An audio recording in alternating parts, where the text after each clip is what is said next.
सोचिए, एक मामूली सा इंस्टाग्राम पोस्ट और उससे खुल जाए एक पूरा का पूरा इंटरनेशनल टेरर इन्वेस्टिगेशन। सुनने में एकदम फिल्मी लगता है ना? पर आज हम एक ऐसे ही केस की तह तक जाने वाले हैं जो सोशल मीडिया की दुनिया से शुरू होकर सीधा नेशनल सिक्योरिटी के गंभीर सवालों तक जा पहुंचता है। तो सवाल यही उठता है कि आखिर कैसे कैसे एक सिंपल सा लाइव वीडियो जो शायद कुछ ही मिनट चला हो, वो हमारी सिक्योरिटी एजेंसीज के लिए इतना बड़ा सरदर्द बन गया। आखिर उस वीडियो में ऐसा था क्या जिसने पूरी जांच की दिशा ही बदल दी?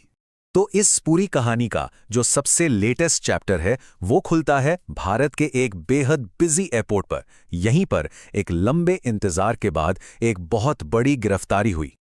जी हाँ, इस कहानी का जो मेन कैरेक्टर है मैजूल, वो सालों तक विदेश में रहने के बाद जैसे ही भारत की जमीन पर कदम रखता है, उसे दबोच लिया जाता है। ये एजेंसियों के लिए एक बहुत बड़ी कामयाबी थी। अब जरा इस टाइमलाइन पर गौर कीजिए। वीडियो लाइव होता है नवंबर 2025 में और गिरफ्तारी होती है अप्रैल 2026 में। ये जो बीच का लंबा गैप है ना, यही इस बात का सबसे बड़ा सबूत है कि ये कोई छोटा-मोटा लोकल केस नहीं था। इसकी जड़ें कितनी गहरी और कितनी दूर तक, मतलब इंटरनेशनल लेवल पर फैली हुई थी। तो चलिए अब आते हैं इस केस के सबसे अहम हिस्से पर, वो वायरल वीडियो। आखिर इस वीडियो का राज क्या था जिसने सारी एजेंसियों को अलर्ट पे डाल दिया? हुआ ये कि नवंबर 2025 में एक रात मैजुल के इंस्टाग्राम अकाउंट से एक वीडियो लाइव किया गया। अब ये कोई डांस या फनी वीडियो नहीं था। इसमें खुलेआम खतरनाक हथियार दिखाए जा रहे थे।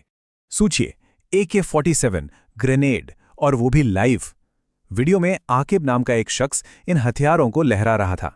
और बस कुछ ही मिनट की ये लाइव स्ट्रीमिंग इस पूरे केस का सबसे मजबूत सबूत बन गई।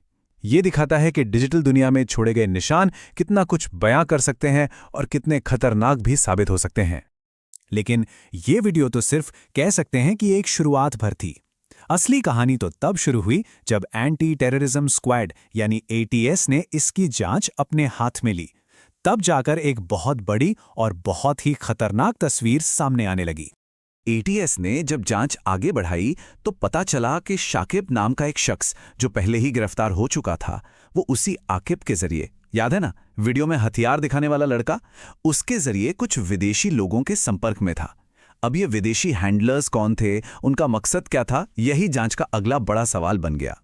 तो इस पूरे नेटवर्क के मेन प्लेयर्स कौन कौन हैं? इस टेबल को देखिए। मैजूल और शाकिब तो गिरफ्तार हो चुके हैं, लेकिन आकिब और आज़ाद, जो कि बहुत अहम किरदार हैं, वो अभी भी फरार हैं और माना जा रहा है कि वो सऊदी अरब में हैं। अब उन्हें पकड़कर भारत लाना ये एजेंसियों के लिए एक बहुत बड़ी चुनौती है। हाँ, मैजुल की गिरफ्तारी एक बहुत बड़ी कामयाबी है, इसमें कोई शक नहीं। लेकिन यह भी ध्यान रखना होगा कि वो इस केस में पकड़ा गया चौथा शख्स है। मतलब साफ है, ये नेटवर्क सिर्फ एक दो लोगों का नहीं बल्कि काफी बड़ा और फैला हुआ है।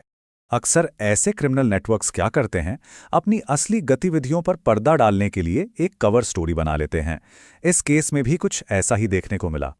दिखावे के लिए मैजुल साउथ अफ्रीका में एक सैलून का बिजनेस चला रहा था, एक सीधा साधा बिजनेसमैन। लेकिन आरोप यह है कि इस सैलून की आड़ में वो सोशल मीडिया के जरिए नौजवानों को अपने नेटवर्क में भर्ती कर रहा था। मतलब सामने कुछ और पीछे कुछ और ही चल रहा था। और ये नेटवर्क सिर्फ किसी एक देश तक सीमित नहीं था। इसके तार साउथ अफ्रीका से लेकर सऊदी अरब तक जुड़े हुए थे।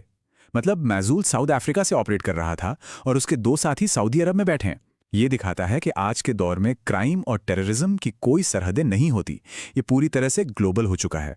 तो मैजुल तो अब सलाखों के पीछे है। लेकिन क्या केस यहीं खत्म हो गया? नहीं, बिल्कुल नहीं। बल्कि कह सकते हैं कि असली चुनौती तो अब शुरू हुई है। अब जांच एजेंसियों के सामने 3 बड़े काम हैं। पहला, मैजुल से सख्ती से पूछताछ करके पूरे नेटवर्क की परतें उधेड़ना। दूसरा, सऊदी अरब में बैठे आकिब और आज़ाद को वापस भारत लाना, जिसे प्रत्यर्पण कहते हैं। और तीसरा और सबसे मुश्किल काम, उन विदेशी हैंडलर्स तक पहुंचना जो पर्दे के पीछे से ये सारा खेल चला रहे थे। ADG law and order Amitabh Yash का ये बयान भी आया है कि आरोपी को एयरपोर्ट अथॉरिटी ने हिरासत में लिया और फिर पुलिस को सौंप दिया। ये दिखाता है कि ये एक जॉइंट ऑपरेशन था जिसमें कई एजेंसियां मिलकर काम कर रही थीं। ये पूरा मामला हमें एक बहुत ही जरूरी सवाल पर लाकर खड़ा कर देता है कि जिस सोशल मीडिया को हम सब मनोरंजन के लिए, दोस्तों से जुड़ने के लिए इस्तेमाल करते हैं, क्या वो धीरे धीरे जुर्म और आतंकवाद के लिए एक नया मैदान बनता जा रहा है? इस पर सोचना आज के वक्त में बहुत जरूरी हो गया है।